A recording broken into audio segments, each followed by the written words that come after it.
We have a fascinating topic today, as we'll be hearing from the counselors of real estate regarding their consulting core mission. We'll learn how NICAR and Main Street members can work together with the consulting core on community initiatives. The CRE Consulting Corps is the Counselors of Real Estate's signature public service initiative, bringing counselor expertise, objective counsel, and action plans to assist communities and nonprofit organizations with strategic real estate challenges. Our guest speakers will share the recommendations delivered to the city of Fairborn, Ohio, as well as to Birmingham, Alabama's Trinity Medical Center. You'll learn about the result and impact on the communities, such as improved retail and paths towards redevelopment. Before we get officially started, I'd like to thank NICAR's Commercial Global Business Network's Chair, Ahmed Badat, as well as the Counselor of Real Estate's Director of Public Initiatives, Samantha DeKoven. They were the driving force behind today's event. I'd also like to thank Main Street's John Gromley for his help reaching a wider audience, and NICAR's Mike White for organizing. Today we'll have 3 speakers from the Counselors of Real Estate. Please enjoy the presentation and list your questions in the chat. We will have ample time for the speakers to answer your questions after their presentations. And now you'll hear how you can leverage the CRE Consulting Corps to benefit your community and the organizations for which you care. First, I'm going to introduce you to Thede Wright Chappell. Thede currently serves as the director of Utah's CPACE program, working with Sustainable Real Estate Solutions, the nation's leading provider of commercial property assessed clean energy, program administration support services. Prior to joining SRS, Chappell was the CEO of Sustainable Values, Inc., her own woman-owned business and a real estate consulting practice focused on valuation consulting, impact investing, and optimizing real estate returns for investors, owners, and other stakeholders. Before that, she served as a national practice leader in the green advisory practice of Cushman & Wakefield and as a senior managing director in the company's valuation and advisory group. Ms. Chappell has extensive experience in the valuation of commercial properties with a specialization in analyzing both the costs and benefits of high-performing, energy-efficient properties. She's a national and international speaker and educator on the implications of green strategies on asset value. Thede, the floor is yours. Thank you. Greetings, everyone. On behalf of the Counselors of Real Estate, it is a pleasure to welcome you to this presentation for the Northern Illinois Commercial Association of Realtors and Main Street Realtors. Thank you for joining us. As Andy mentioned, I serve as the director for CPACE in Utah, and I will be moderating this portion of the program. For those of you who may not be that familiar with our organization, the Counselors of Real Estate is a really distinguished international group of accomplished leaders within the real estate profession. Experienced, innovative, and credentialed problem solvers, the counselors practice in more than 20 countries and offer expertise in more than 50 real estate disciplines across all asset types and classes. This presentation highlights the very essence of the compelling thought leadership for which the Counselors of Real Estate are known. To learn more about the organization, please visit our website at cre.org. I am joined today by 2 fellow CREs, Tom Shercliffe and Tim Lowe. Andy will be providing a little bit more information about each of them before their presentations, but I have to mention that Tim and I go way back more than a decade when we wrote the very first class on how to value high-performing green buildings for the Appraisal Institute in the U.S. So let's get started. Samantha? The agenda for today is a discussion of who the CREs are, which we just had, and then a discussion of the consulting core, what our processes are, examples of 2 assignments, as Andy mentioned, one, the city of Fairborn in Ohio, and the other, the Trinity Medical Center in Birmingham, Alabama. And then our overall objective today, which is to assist you in understanding how we can identify communities that we could assist. Samantha?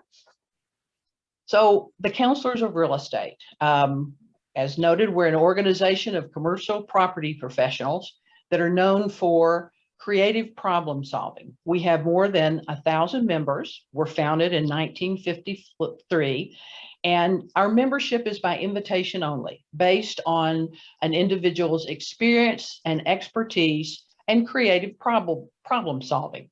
As noted, we have more than 50 real estate disciplines we're involved in. We have members from the legal community, those who specialize in land use, eminent domain, right-of-way, real estate development, certainly brokers, appraisers, pension fund advisors, and other types of real estate,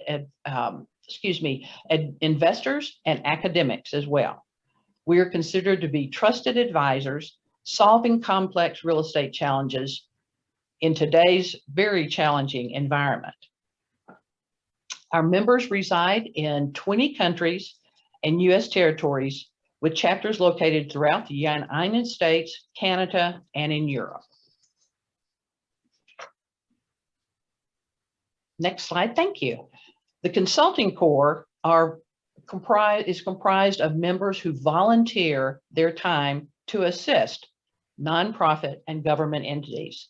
To date, we have completed more than 50 assignments since the Consulting Corps was formed in 1997. We provide extensive real estate analysis and action plans for nonprofits and governments to help them address their real estate challenges. Examples of the type of work we do are for most sectors. And in each and every instance, we look for feasible and achievable outcomes and recommendations. We're looking for cost-effective solutions that provide good value to our clients. One of the most attractive aspects of our core is the fact that we are objective, nonpartisan real estate professionals who can provide unbiased recommendations from a no conflict of interest perspective. We're time efficient. Our recommendations are provided typically within a 5-day period with a more extensive written report to follow. And we are advisory only.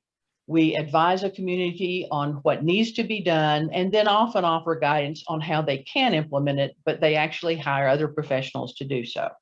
Our teams typically comprise 4 to 5 counselors. And as noted, these provide their services over typically a 5-day period. Samantha?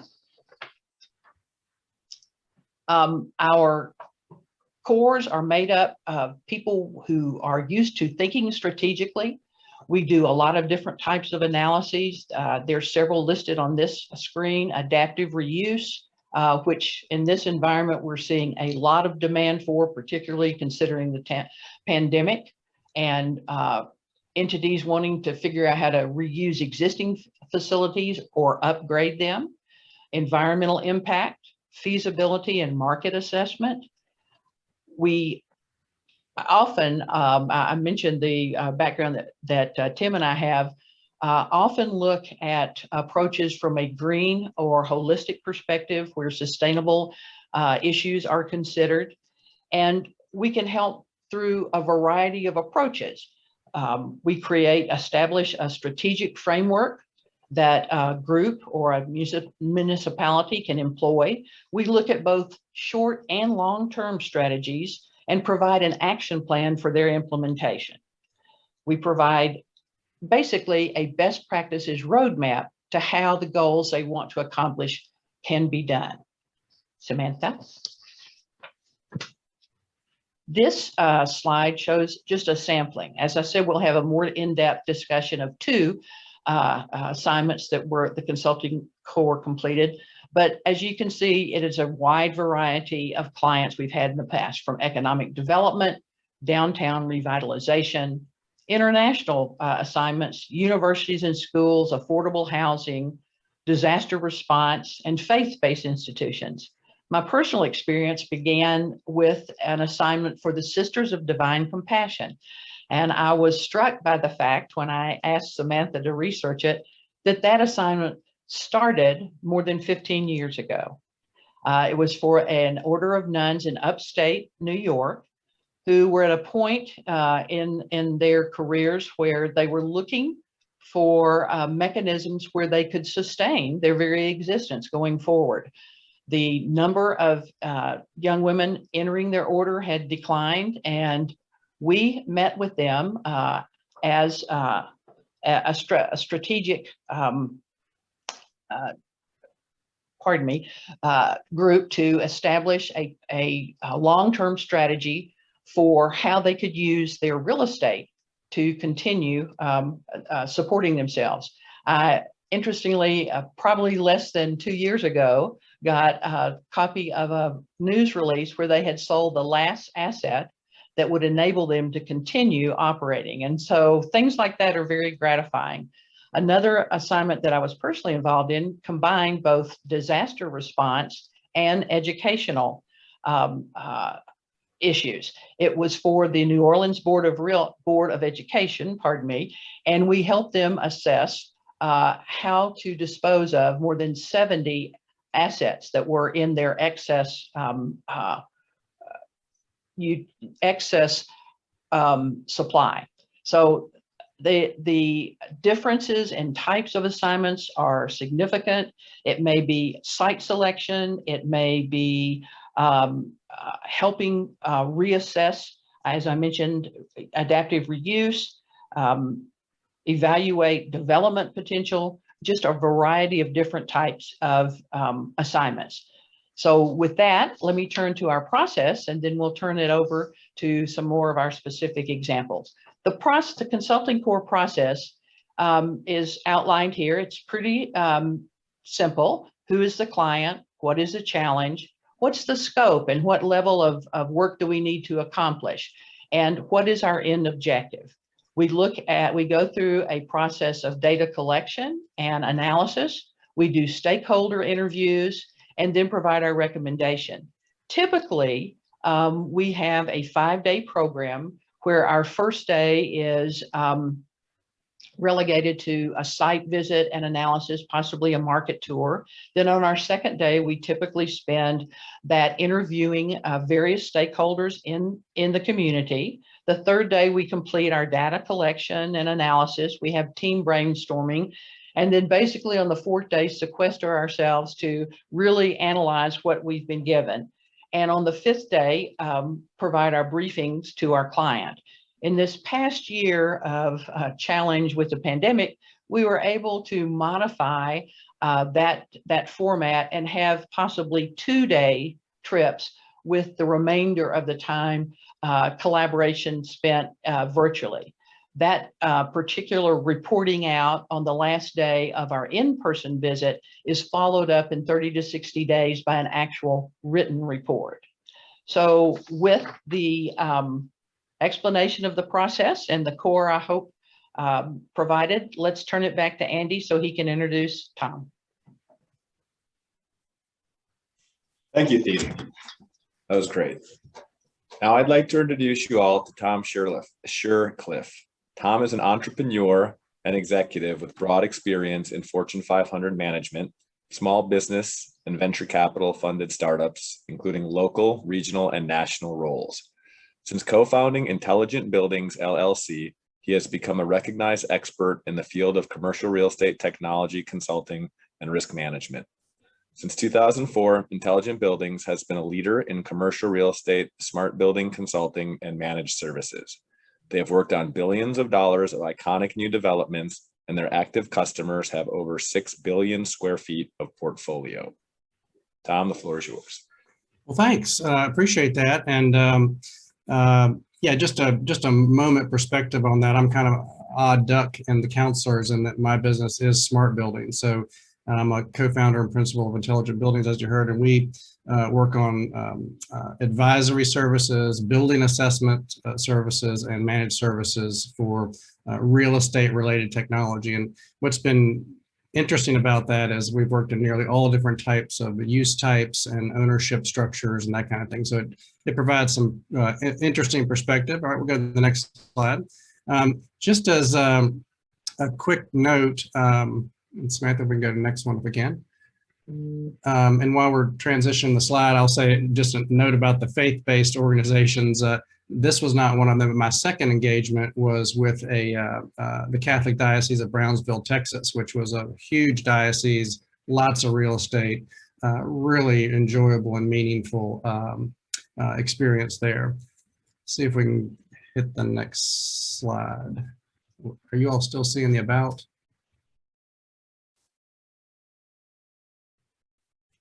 I think so.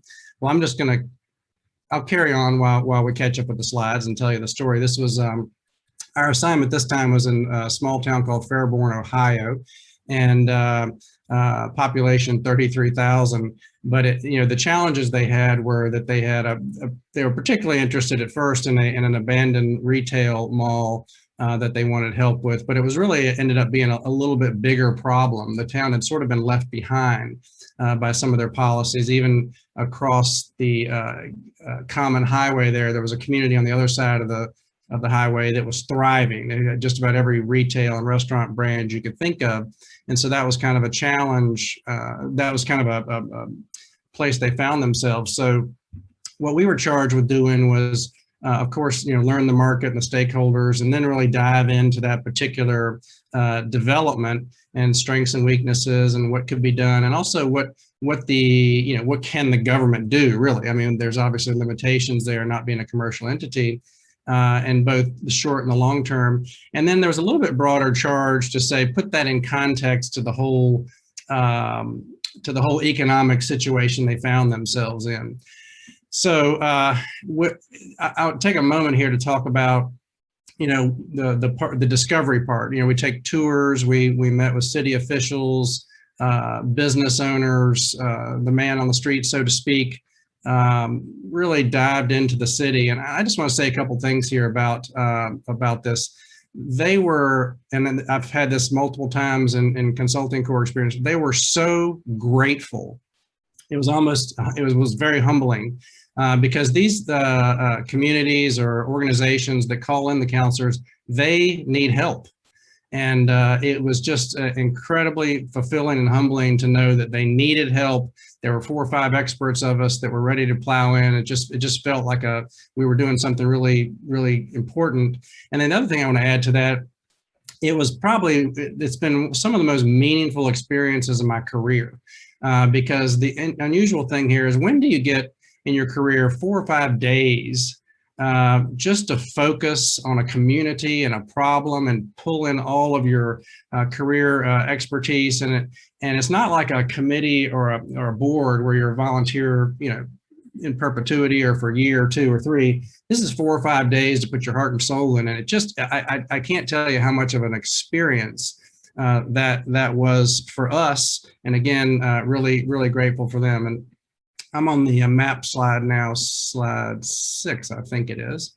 And so what they had were these focus areas, and we decided, in working with them, to focus on areas 2 and 3. And I'll kind of zip through these. Let's go to the next slide. I'm not going to read all these things, but I just want to highlight a couple things on the strengths and weaknesses. When you think about, we had this sort of not growing community with some problems. They were literally sharing a property line with a gigantic Air Force base. They have an 18,000 student university right there in town, great medical facilities, and a really cute historic downtown. So they had some good strengths. The weaknesses: across the highway, the name of that community was Beaver Creek, and it was just rocking. So there was a little critical mass problem there, and they just didn't have a lot of economic development and suffered from some demographics challenges too. So we'll go next slide. And so, cutting to the chase here, some of our recommendations were to adopt an economic development or a real estate development mindset. And if we can go to the next slide when you can, and the policies associated with that.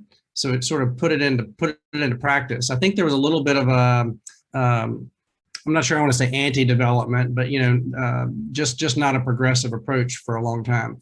The other thing was that they could sort of create some critical mass with events, and they had a little bit of a history of this to draw people in. We thought that they needed to be much more purposeful about the partnerships with the Air Force Base and the college. They did have to deal practically with some blighted areas if they were going to sort of get past people turning their nose up at it.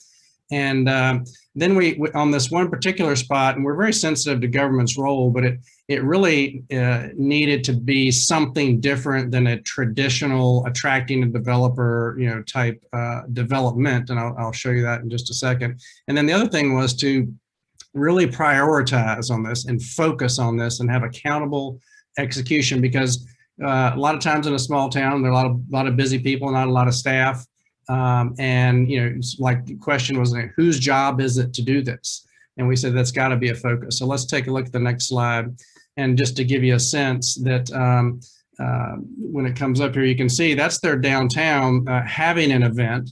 And you can see, wow, I mean, it's cute storefronts, a long runway there, wide, good parking.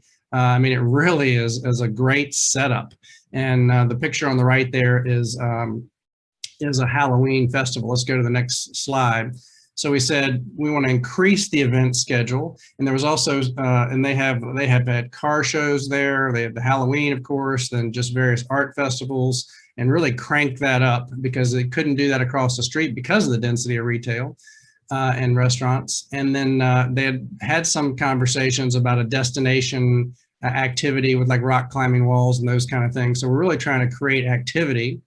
And then at the same time, we wanted them to really help businesses in Fairborn and otherwise relocate, kind of quirky, interesting businesses, incubator space, just for that kind of a downtown. We wanted them to hire a full-time, economic director for the downtown association, and as opposed to sort of a committee or a part-time focus. They had a trolley. We thought that was pretty useful, especially in those partnerships.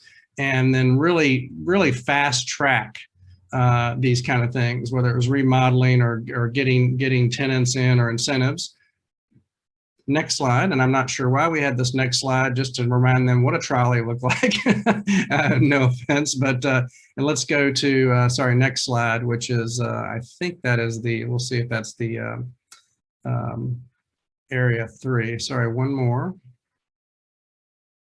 One more. Is there there you go. Perfect. Thank you. This was this what you saw just leading up to that. These were some of the images of that abandoned center. And what we realized is it was not going to naturally or even incentive get development. Now, they did have a little bit of a government function in there. They also had a current deal with the YMCA where the Y was in a government space that was having to be changed. And we kind of built off of that to say, hey, why don't you enhance your citizen services in that one place you have there to draw citizens in for government function reasons, and give the same deal to the Y in this area and convert some of it to green space, and then attract an urgent care and a drugstore in there because the community needed that. And then that would create some activity, a great space for the purpose, a proper role of government. And then with the activity in there, we felt pretty good about retail and restaurant, being up in the front of that parcel. So let's go to the next slide. We just have a minute or two left here. So what they did, let's go ahead to the next one. They have started a formal collaboration with the university there, with the college and university. And this is a picture of some kind of a race, a scavenger hunt they do throughout the university and the town. And they've just done a better job of incorporating that. Let's look at the next slide. They spent real money on removing blighted buildings and areas, which was really almost like a table stake thing. Next one. They did purchase the site and at some various stages of the recommendation. Next slide. They continue to host events, and they started a first annual event, Bluegrass and Brew, as you see, to attract to downtown. Next one. They've gone to almost no vacancy in downtown with that incentivized kind of quirky businesses, incubators, those kind of things. And I think that is the last slide. So it was really, we feel like it was a great success. It was a very good partnership and good conversation in a fantastic town with a lot of things going for it. It just needed to engage in a proactive plan, and I think that they're on the way to doing that. So I'll stop there. Thank you.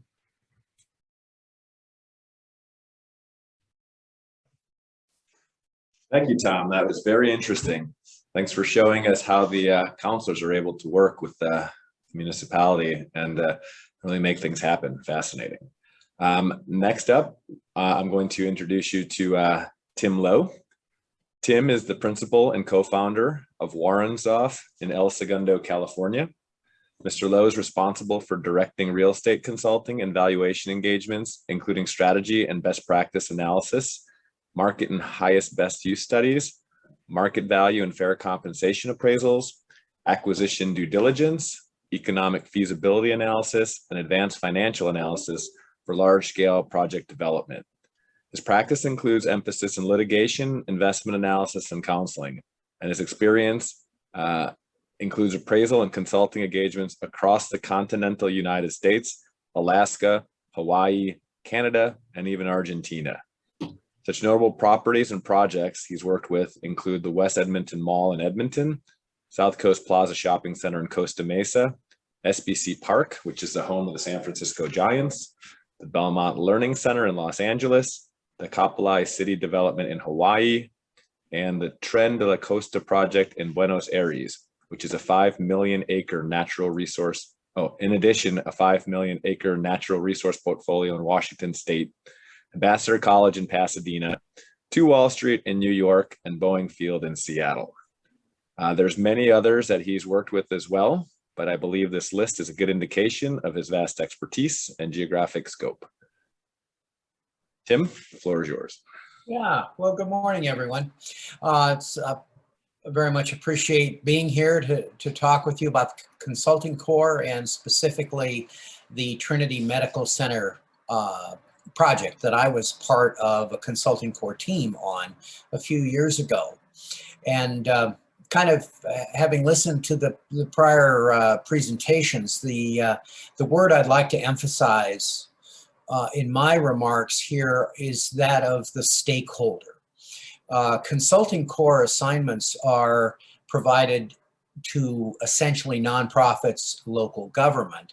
And so as a consequence, you know, it really oftentimes includes properties for which they are underutilized, they're deteriorating, they're in great stress, or they present really intractable problems. And oftentimes when the Corps is involved, the community has been thinking about a particular problem and wrestling with it for a number of years. The Trinity Medical Center is a little bit different than that. Next slide, please. Simply because what it is essentially a 60s era medical complex in the Birmingham regional area. And it was essentially coming to the end of its life because the replacement hospital was about to open when we did our work. And of course, with a hospital, the transition, so to speak, from the existing facility to the new can happen very, very quickly. And the same kinds of technologies and new kind of demands on the building and on the medical campus are too expensive to implement in the legacy facility. And that's the problem that we tackled here. You see in this colored slide before you the different kinds of uses. We had we had a cancer center, we had an acute care hospital, medical office building, parking facilities, a nursing school. And so there are lots of things going on in this large campus. Next slide, please. One of the interesting things about this assignment was essentially, you see the red dot was the Trinity Medical Center, but essentially it lay just outside of the actual city limits of Birmingham in a county area. And then you see in the lower portion of this community map, the community of Mountain Brook. And Mountain Brook was really a very affluent, I'll you know, with tongue in cheek, call it the Beverly Hills of the Birmingham area, but it was very desirable, quite affluent, primarily residential, and of course, as you might expect, a very influential residency there. And so the people of Mountain Brook were very concerned about what became of the Trinity Medical Center, and they wanted to make sure that it was not ultimately left to deterioration and blight and ultimately years of inactivity. Next slide, please. And so, no surprise, as is common in many assignments, as the core is underway, we really took a broad look at the kind of the status of the area, and on the slide before you, thinking about these important municipal boundaries, the household profiles, demographic, market segmentation. We had a variety of data sets that describe the housing stock. We had an inventory of distressed areas and places needing either renewal or substantial reinvestment. So there were some long-term traffic issues involved. And then, of course, we're always interested where you have a redevelopment opportunity in what were the growing or new segments, so new housing, commercial supply and demand. Next slide, please. One of the things about the healthcare industry, of course, is that this transition between older legacy facilities and the technology demands of a new acute care hospital complex.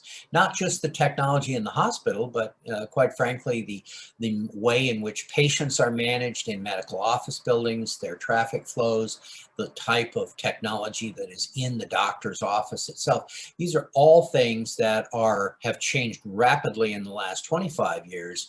And of course, like all industries, when you make the investment today, you're trying to invest for the future, and in terms, again, of flexibility, uncertainty, replacement of technologies in the future. So you do see this pattern of the closure and or dramatic reduction in the levels of service of an acute care hospital and its associated campus as they then move into a new facility. And much of the time, especially in more urban areas, those new facilities are not on the existing healthcare campus, and that was an important constraint here in Birmingham. Next slide. So, of course, we said, you know, you've got virtually a 50-year history of healthcare uses. Can this continue? And so we identified this list of highly likely continuing medical uses: primary care physicians, imaging, urgent care, dialysis, laboratory, and then outpatient oncology. And we can contrast that, of course, with the services of an acute care hospital, which are not on this list. And those, of course, are, you know, diagnosis, surgery, recuperation, and in some cases, longer-term rehabilitation. More difficult alternatives, again, this long-term acute care, modifying for skilled nursing, or the sheer cost and complexity of maintaining an emergency department here were more difficult and obviously more costly. Next slide.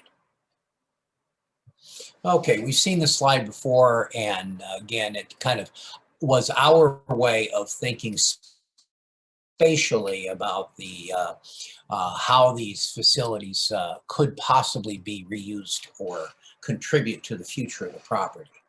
Next slide. It's not cheap if it were all closed up. $2.3 to $2.9 million a year, and that was money that, of course, the owning healthcare enterprise did not want to spend, and neither was it money that local government had. And of course, again, as the space or the location of the facility was not clearly in Birmingham, it was in the county, and of course, you've got then the adjacent community with a stake in its future, but not necessarily anyone wanting to spend $2.3 to $2.9 million a year. So something clearly had to happen, and that's a vacant operating cost. Next slide. Demolition costs, you'll see in the middle of the slide, we anticipated at least $3 to $4 per square foot. So with a substantial building on the site, one building like the acute care hospital, you again would be looking at several $1,000,000 to do the demolition. And we of course qualified it and said we assume there are no other asbestos or environmental conditions. And quite frankly, in the South, our perception was that some of the regulatory standards for cleanup were a little lower than if it was in a highly urbanized area, but still very much a very expensive process. And then of course, very disruptive to the continued operation of any of the other buildings. Next slide. At least $200 a square foot to rehab. So that would have been a cost well in excess of $50 million to try to rehab. And so again, it was just, we viewed that as just literally completely out of the realm of reality.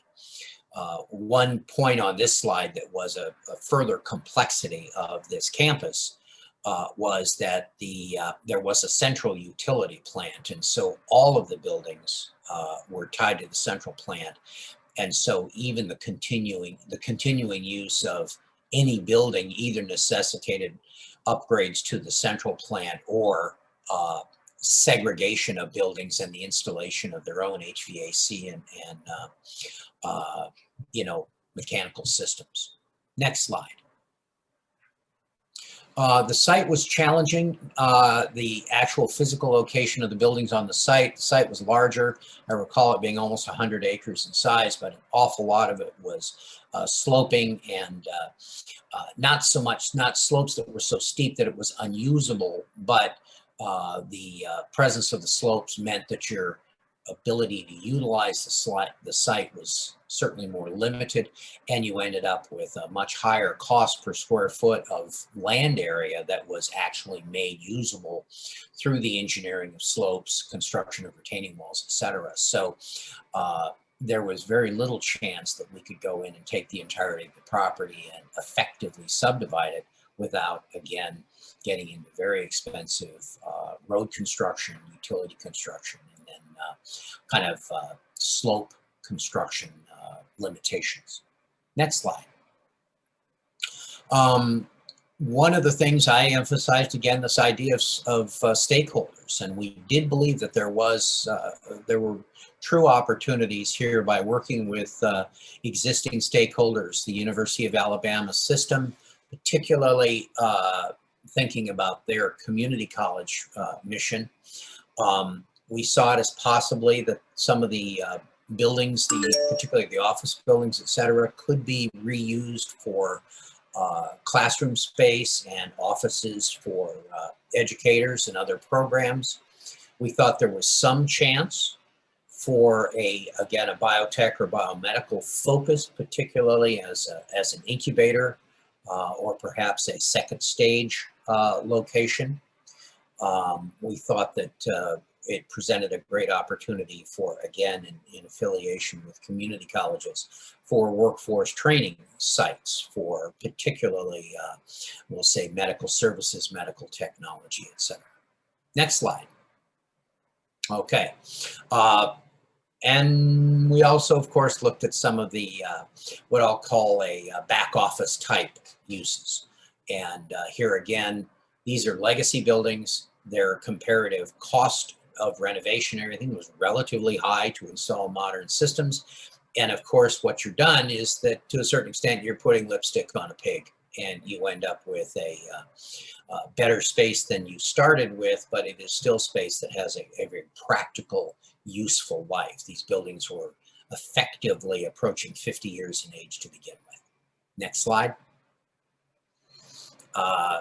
Again, we touched on residential uses, but the primary focus of our inquiry was possibly for healthcare related, or, you know, like senior assisted living, skilled nursing facilities. Okay, next. This slide is included because one of the things that the team does is we actually have a sharp pencil. And oftentimes we have really good access to experts. This, again, this stakeholder discussion about who are the people that we interview and where do we collect data and what kind of analysis do we do? And this is an illustration that, you know, our analysis can have a lot of structure to it. As counselors, just like you and your practices, we think a lot about what are the net outcomes? What's the net present value of a given outcome? What is the value attributed to land after you spend a bunch of money on an existing facility? And that is not the absolute basis for a recommendation or a decision, but certainly thorough and detailed financial analysis is part of the consulting core process. Next slide. And then our major findings. Highly unlikely that you would find a buyer. One of the things, of course, we're talking about a diverse group of stakeholders who are hearing our recommendations. We remind them that they need patience. It takes time to accomplish this. And we all know, those of us who are professionals, that there's a lot of hard work in repositioning an asset, especially one as complex as a medical campus. We felt a strong community consensus to try to keep the campus active and significant portions of it open in a healthcare use. There was a certain amount of compatibility, and whomever is the next owner of the site really has to be a very active landlord. And it's much more than a passive landlord role. As you're turning over tenants, you're managing capital expenditures, and then you're preparing the property for its next life. Next slide. So we had specific recommendations around things to do with the site in preparation of its next life. Very important to, again, kind of strengthen the relationships. So the goal here was to try to cause the adjacent community, excuse me, and Birmingham to feel a strong stake and share of ownership in the success of the facility. And so leveraging those relationships with local government and with higher education in Alabama, we thought was particularly important. Next slide. Birmingham, I'm losing track of what BBA relationship, what BBA was. I suspect it's Birmingham. But we did need to, we identified a need to get certification by the General Services Administration and the National Institute of Health to go ahead and demonstrate the suitability of the facility as a location for future healthcare, medical, and medical research grants. Under leadership of the effort, to have a strong administrative framework and to have a clear project manager who would have, you know, very strong authorities for the supervision and the conversion of the campus from its prior Trinity ownership and use into the next stage of its life. And the Baptist/community health collaboration, that's a specific reference to the Trinity organization. So next slide. Oh, and that's it. So it was a great assignment. Again, I'll leave you with the idea that hopefully you see the consulting core can tackle very complex problems with a high degree of kind of technical analysis and so on. But at the end of the day, it's all about getting people aligned and creating stakeholder relationships and re-emphasizing the kind of, we'll say, the responsibility and the opportunity that these stakeholders have to help tackle these tough and intractable problems. So thank you very much. Thank you, Tim. That was great. We appreciate you walking us through that case study and showing exactly how the thought process and the plan works. So now we're going to have some question and answers, a session here. For those who have a question, please feel free to go into the chat. Just click the chat and type in your question, and then I will be able to read those out to the participants. We have about 10 minutes or so to do so. So please do send them now. I will start with a question that has come in. one of the spectators mentions that the village they live in could use your help. How does the process start for a village to engage with you? Well, I'll start. You would get in touch with the counselors on our website. Samantha DeCoven would be the individual to reach out to. And then a discussion begins in order to determine, what type of work, et cetera, is needed. But that's the first step that you would take. Okay, so just reach out directly. That Mhm. sounds great. I have a question personally. I've been following a lot about the kind of migration patterns that have occurred from the time COVID started to now. And there's a lot of smaller towns that are seeing a huge influx of people being dubbed Zoom towns. And those types of towns often don't have all of the municipal kind of, they're basically not large enough to handle the influx of people. Have you been hearing potentially from these kind of towns on how to best address that issue? And then conversely, as some urban areas have been losing population due to the new migration patterns, have you seen an uptick in counseling with them to figure out how to best utilize some assets that may not be as used as they were before, maybe obsolete office and that kind of thing? Just curious on both fronts, both related to migratory patterns.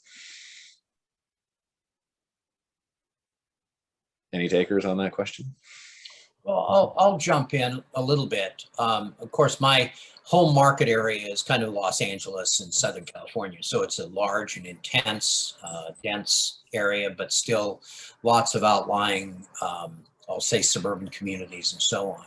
And I think one of the realities is that we're very much in the catch a falling knife stage of the pandemic's life from beginning to end. And I think it's going to be really challenging for communities to try to sort out what are going to be the new modes of operation. And we think about, for example, people going into the office. The classic mode of having centralized office, either a downtown or a suburban concentration of office. I've heard and seen examples of anywhere from declines in office occupancy from 10 to as much as 50% by some companies. They see it as an opportunity to reduce their space. That's going to have a dramatic effect on office occupancies, tenant turnover, and then of course it's going to have a terrific impact on the street level activities, businesses, restaurants, and other kinds of businesses in a business district that depend upon office occupancy.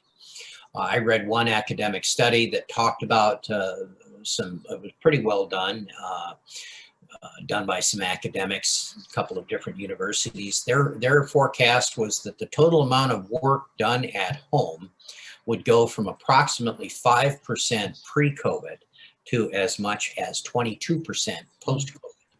And so you can imagine that would be a dramatic difference. And I think that it's too soon to tell. And there are going to be some other factors that really begin to influence how we settle into a post-pandemic world. And it's probably at least a year or two before we really have a sense of what those patterns will be like. Yeah, I might add to the latter part of that question. I'd add there are examples in South Dakota, Idaho, and Kentucky of sort of these Zoom towns, you might call them, before the pandemic, where they were technology clusters trying to develop that. Also, I've got a large technology customer in Austin. You could probably take some guesses, where they are having a conversation now with the Zoom world. Do their employees then have to stay in the area to keep their job? And because it's getting very expensive to live around Austin. And so now that they've Zoomed, and where will they go is kind of part of the question. So I think there's that influx and that attraction, economic development attraction of those not displaced, but purposely displaced workers. I'll add one other comment, because I'm sure you have other questions, but in Utah, we've seen a great influx from other more highly populated areas, like, major cities on the East Coast in particular. And that's resulted, we've had a construction boom, but as a result, the price of lumber, the price of concrete, even finding contractors to do work has become extremely difficult. So in smaller cities, like I live in Park City, the ability to even obtain labor to do the work has become more and more difficult. So we're seeing kind of different type of impacts, but it does largely have to do with the influx of residents from other areas. Yeah, that's very interesting. I've heard a lot about that too here in the Midwest. Just yeah, the cost of building has increased tremendously, and also just like the demand, the increased demand for suburban single family homes has skyrocketed, and that's another big use factor there. And it almost conversely affects the decreased cost of borrowing money. That's decreased significantly, but the cost of building has gone up. So eventually it's just going to kind of even out. Very interesting. Last comment I would have is that the other thing that is so important for a community or a regional area is really what are the economic engines in the area that produce goods and services and give rise to employment opportunities and so on. And what we know, I think without any question, is that knowledge work is much more amenable to distribution of workers and using Zoom technologies for collaboration and that kind of thing than work that is, I'll say, physical in nature, where you have to be present. And as communities and regions begin to kind of come back to saying, okay, post-pandemic, who are we? And what are the drivers of our economy? You're going to see them, I suspect, sort into some different buckets or categories of the distribution of work based on the industries that are present in the area. Yeah, that's very interesting. I'm curious if you have any examples that anyone could mention, maybe in some, old manufacturing towns, Rust Belt cities that potentially can use this as an opportunity to kind of reinvent their economy if they're close to, natural wonders or things that drive, that are attractive to this new generation of Zoom type worker. It'd be interesting to see. I've heard examples. There was one city, I think in Wisconsin, that did something interesting where they put basically a huge incubation center into an old manufacturing building and started attracting, tech type workers from San Francisco and New York. It's fascinating. Yeah. So, well, You're it's going to be an seeing that interesting happen. couple of years. Yeah, you're seeing that happen in the southern areas of Utah, Moab, other areas that are attractive to mountain bikers, other types of athletic, pursuits. They are seeing a large influx of technology and developments related to that. Yeah, that St. could be George, very interesting. Yeah, for the counselors to be involved in helping municipalities figure out how to best deal with that would be, I think, something very interesting. All right. Are there any other questions that anybody may have? If so, please type them in now. Otherwise, I would love to thank all the speakers today, as well as the organizers and the audience. I thought it was fascinating, and I'm confident that you'll all see how the Counselors of Real Estate can help you and your community initiatives. So we will provide contact information after the webinar so that referrals can be matched. And we greatly appreciate each of your participation.